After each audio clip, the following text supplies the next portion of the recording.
Hello? Hello? So, today, try natin tong kay Scholar 22. So, ito yung team na yon.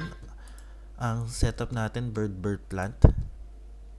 So, medyo unique siyang setup kasi bihira lang yung bird plant kasi malambot yung bird eh.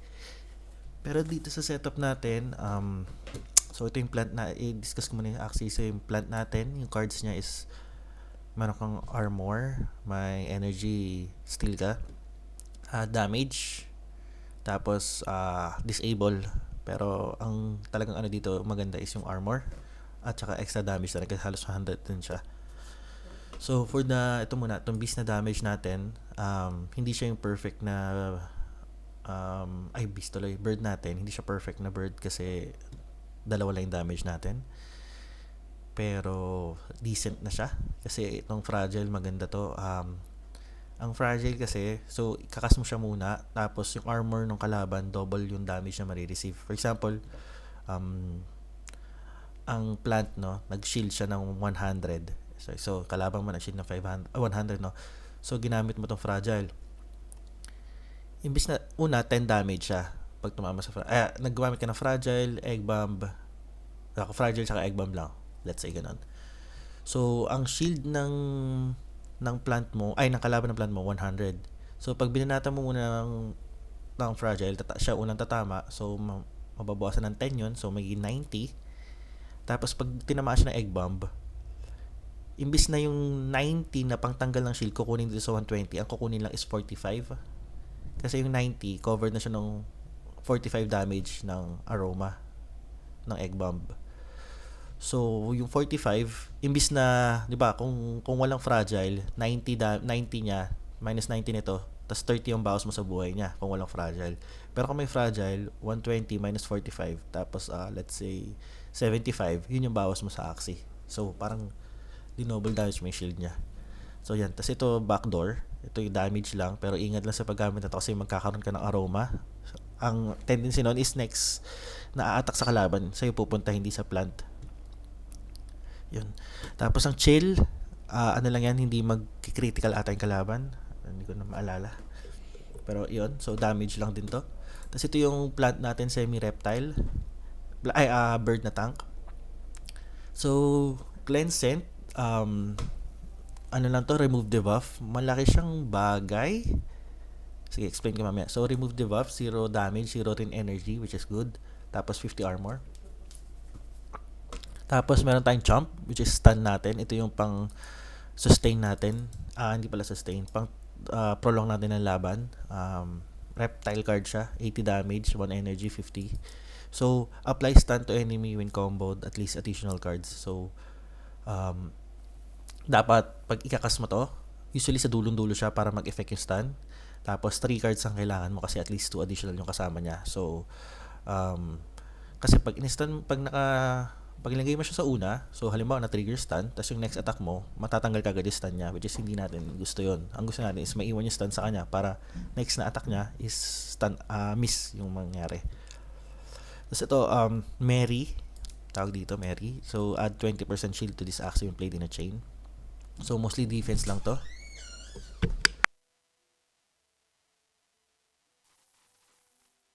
Then, next is Risky Feather. So, applies to attack to this axis. So, damage lang din to. 0 armor, kita mo. Pure damage, just 150, tapos 1 energy. So, ang synergy nito is, kung gusto mong mag-damage, is Risky Feather, Cleansent, tapos Chomp. Kasi, pagka-attack mo ng Risky Feather, magkakaroon ka ng 20% na decrease ng attack. So, kung gagawin mo, Risky Feather, halimbawa, dalawang Risky Feather gusto mo ikas, no? Risky Feather, yung una mong attack, 150. Yung next mong attack is less 20%. So, minus 30. So, 120 na lang. So, kaya ang ginagawa ko dyan is Risky Feather, Cleansent, Risky Feather.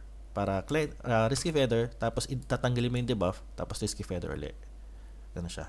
Or Risky Feather, Cleansent, tapos Jump, para mas tan yung kalaban. Kung gusto mo naman defense, tawag dito, Mary, Cleansent, Mary, tsaka Chomp. So, silang tatlo. Basta idulo mo lang to. So, yan, bird plant siya. Medyo unique siya. So, nilaro ko siya kagabi. So, out of 7 matches, yan. Yep, dito nag-start. Meron akong 1, 2, 3, 4. 4 wins, tapos 3 defeat. So, tinry ko lang din kasi siya para magkaroon ng idea kung paano siya gamitin. Tsaka kung para magkaroon ng guides yung scholar ko sakaling, ayun, parang hindi niya makuha kung paano yung skills kasi medyo weird yung bird natin eh. So, ito muna, itong against may reptile. Na termy reptile to eh. Yan. So, explain lang natin yung thoughts natin. So, itong plant kasi, since may energy steal siya, usually pag nakuha natin yan, ideally sa round 1 kasi, maganda na usually kasi nagpapas ang mga kalaban eh, or nagpapas lahat ng players karamihan. So, kung may opportunity ka na makapag-take advantage doon sa pagpass na yun, i-grab mo. So, kasi may vegetal bite ka, then may wooden stab ka. So, kung mag-pass siya, makukuha naman na siya ng energy, madadamage mo pa siya ng 105. 130, 105 tsaka 30. So, 135 yun. At the same time, since 2 energy ginamit mo dito, tapos mag-steal yan ng 1 energy, parang 1 energy lang ginamit mo rito sa damage na yan. Tapos siya, mababawasan siya ng 1 energy. So, yan. So, nag-pass siya, tapos tayo naman yung babanat. So, -1 naging 2 tayo, naging 2 din siya. Tapos nabawasan pa natin siya, which is good. So, may damage na siya na 3 ng 130. Tapos, same lang tayo ng energy uli. Yan, tig 4 tayo.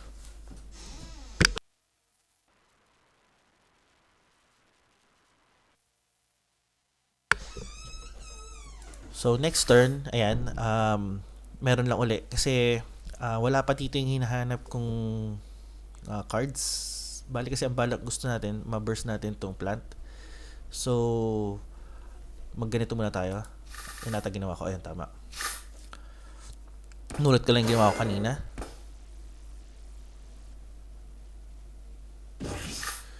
So, still lang. Tapos wooden stab. Ito kasi first time ko siya gamitin. So, parang hindi ko pa siya masyadong gamay nun. Pero feeling ko doon sa turn na yun, pwede na siyang ma-burst kasi meron akong egg bomb, cool breeze, tas risky feather eh. Kaya lang ang problema kasi, ingat sa paggamit ng egg bomb kasi tayo yung first na umatak.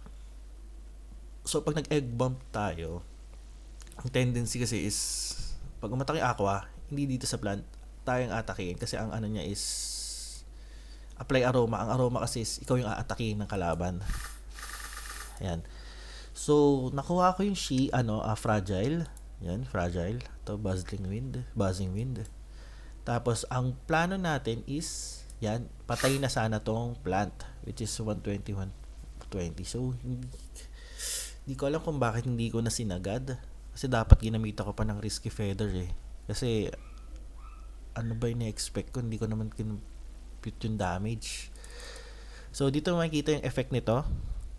So, 114 shield niya, diba? So, babanat una to, yung minus shield. Yan, 12 ang damage pala niya.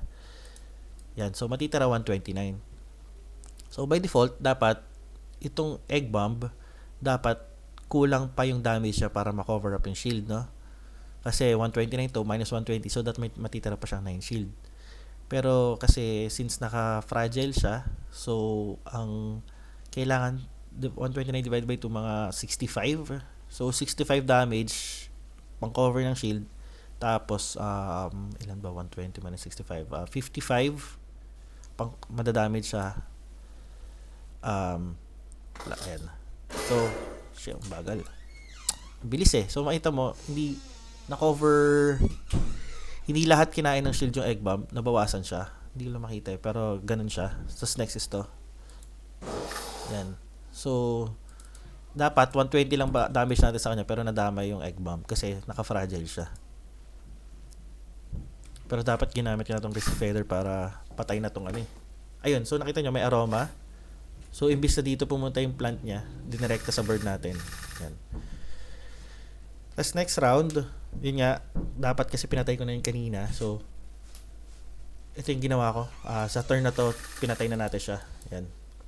So, isang risky feather lang. 150 kasi yun. Tapos, nag-armor lang tayo sa plant natin para ma-sustain. Hindi pa siya mamatay agad.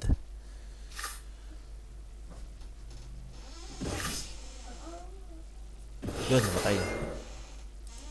Oops. Okay. So, next turn, dito na kasi magiging malakas yung bird natin. Kasi itong champ na to, anti-aqua siya. So, ang gagawin lang natin, i-stunin natin siya gamit yung combo na Cleansent, champ, tas isa dito. So, kasi 3 cards nga, kailangan dito sabi ko kanina. So, champ, tas Cleansent isa since 0 energy. So, 1 energy lang ginamit mo. Dalawa na sila. Tapos, Risky Feather or Merry Legion.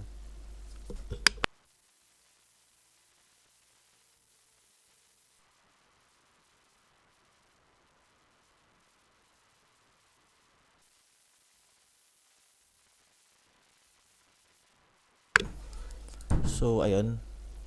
Natin. Ayan. So, papatayin lang niya yung plant ko. Ayun pala. Ang mali ko rito, kasi may Risky Feather ako kanina, no?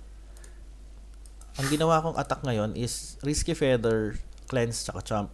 Kasi gusto kong damage, tas stun. Pero mali kasi dapat nagcast muna ako ng Cleansent pa. Kasi meron akong minus, tawag dito? Attack minus. So, yung damage ko, imbis na 150, 120 na lang ata. So, since 0 energy lang naman siya, dapat nag-Cleansent muna ako, Risky Feather, tapos Cleansent, tas Chomp. Pero, yun, mistakenly nagawa. So, makikita mo, ayun, bawas na, nag-critical naman, so okay lang. Yan, tas Chomp. So, mas stun siya, makita nyo. So, next turn, unang atake niya, miss.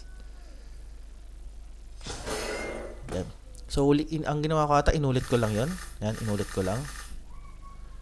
Nakita mo, unang attack niya, miss. Yan, kasi nakastun siya. Okay, tas nag-heal lang siya. Pero tayo, ulitin lang natin yung stun. Stunin lang natin siya.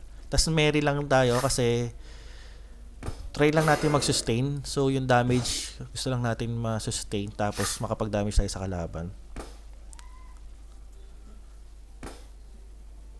Alam ko hanggang sa mag-ipon ng card tong bird natin dito. Saka lang, chill lang tayo. Ayan. So,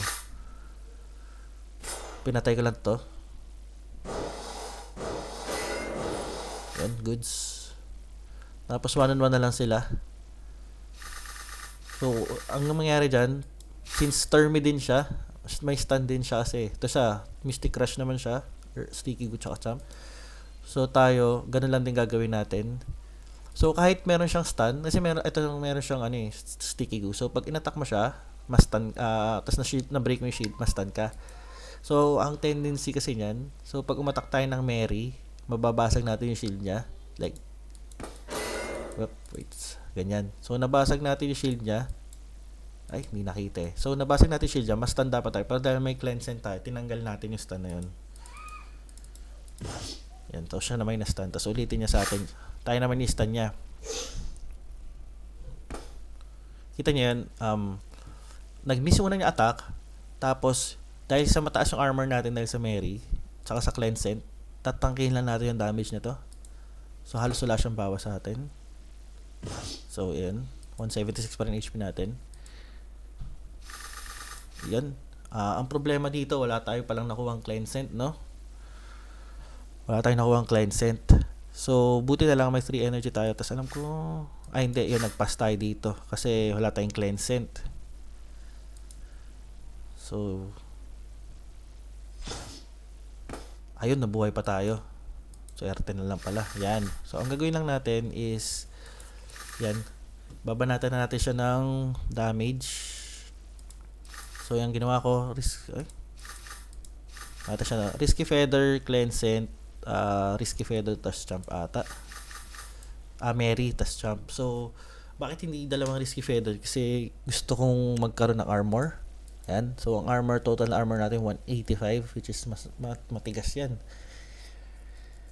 Kasi, kung titingnan mo, kung bibigyan niya gusto niya malaging magkaroon ng Champ.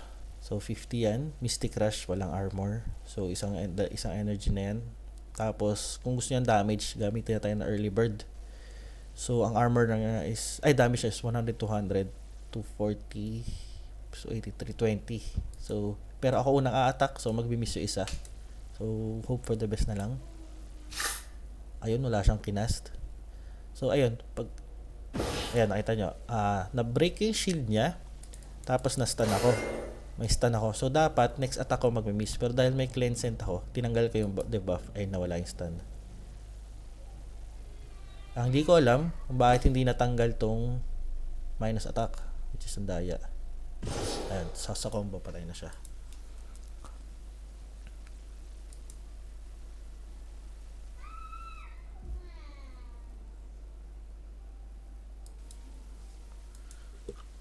Ayun. Tapos siguro isa na lang itong aqua kasi common ito yung nakakalaban ng karamihan aqua plant. Mas mahirap. Okay. So dito ang ginawa ko. Ayan, nagpass ako ng round 1, tas round 2 ano ba ginawa ko? Armor ata eh. Ito muna, tas wooden stub, armor tas wooden stub tayo. Plano natin patayin to. Ayan, so ang ginawa ko is usually kasi pag nagpass ng round 1, round 2 mostly kasi aatake na siya next turn kasi may 5 cards set na siya. Pero kung nagpass pa rin siya pero pwede rin magpass siya para mag-ipon siya ng 7 cards. Alagang baburst niya parehas mong Axie, no? So, tsambahan na lang, anticipate na lang. Tingin mo kung anong gagawin ng kalaban. Dito sa point na to, ayan, tig 7 cards ata kami. Nagpass kami ng round 1 at round 2. Ito, hindi pa tapos. Yan. So, ito yung mga naging final na cards. So, ito yung sa akin. 1 energy, 0 energy to. Tapos, 2 energy, 0 energy to. 3rd energy, 4th energy, 5th energy, 6th energy. So, may natara akong isa. Tapos siya binugad niya pala 7. So, ang goal ko dito is mapasabog kagad tong plant. So, ang thinking ko dyan, so, alam ko mag-shield siya. So, kaya gagamitin natin na fragile, which is itong una. Siya yung una mong gagamitin para mag-take effect kagad siya. Tapos 120 damage plus 150, 270 plus 150, 420. 420 yun. So, hindi pa siya enough kasi 500 to, tapos may armor pa. So, 420. Tapos gamitan natin itong wooden stab. 420 plus 105. So, 525. Tapos, 90 para 600 plus. So, para kung mag-armor man siya, parang siguro enough na yun. Pero hindi natin sure. At the same time, may laki armor natin. So, sana mabuhay tayo. Kasi pag nabuhay tayo, pag hindi tayo nabuhay pala, ang laki na matitirang buhay dito sa plant niya. So, hindi siya good kasi 3 energy sinayang natin doon sa plant eh. Okay, go natin.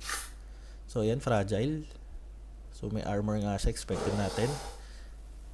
So, ayan, nabawasan agad siya tumagos. So, yan. Tatry niyang patayin din natin yung critical pa. Tatry natin patayin yung plant natin. Pero kinapush siya. Yan. Yan, tayo naman yan. So, yan. Attack 150. Cleansent. Para 150 ulit yung next attack. Okay. Okay, tas tayo naman. Ayun. Enough yung buti, kinas natin to sa plant. Kasi, ayun, mapapatay natin siya. Yan. So, dito naman ngayon. Malakas na kasi itong sabi ko nga, malakas tong bird natin sa reptile, ay sa aqua, kasi meron tayong mga reptile cards. Pero wala tayong cleansent dito, so hindi natin siya makakombo ng stun. So, sustain lang natin tong plant hanggang sa magkaroon ng card dito, or sacrifice natin. Dito, naglagay ko ng pumpkin.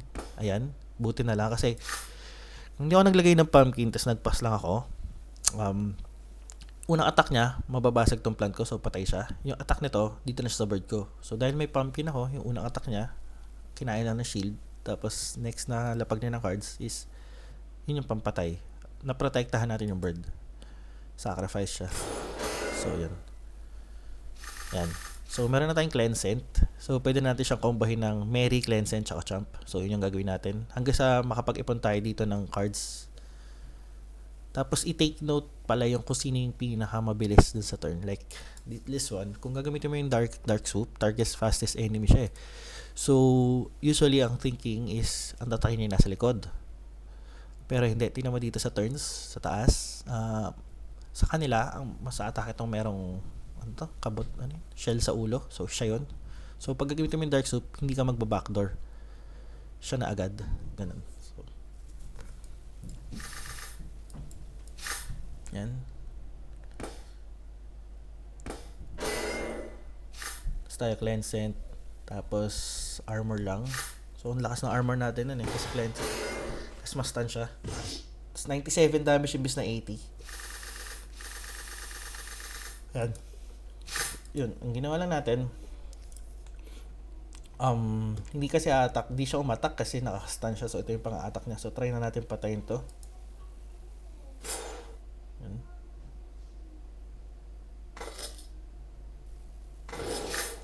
Yan. So ang atakin niya is itong bird natin. Alam ko patay ata to. Patay nga. Yun kasi may aroma. So in-skip niya yung tank natin. Yan. So ang mangyari ngayon is 1-1 na lang. Ang kailangan mangyari dito kasi is mauna kasi yung turns kasi mauna kasi umatake yung aqua niya. So para ma-apply natin yung combo dapat mabuhay tayo. So ang worry ko dyan is baka hindi ako mabuhay. So ang ginawa ko dyan is Mary, Cleansing, tsaka Champ. So hoping for the best na lang na kulang yung attack niya. Yan. Yan. Tapos nilagyan ko rin siya ng fragile para sakali. Kasi mamamatay na rin naman to eh. Zero energy. So gas lang natin. Tapos hoping na enough yung 185 plus 153. 400 na 400 na yun. Effective HP.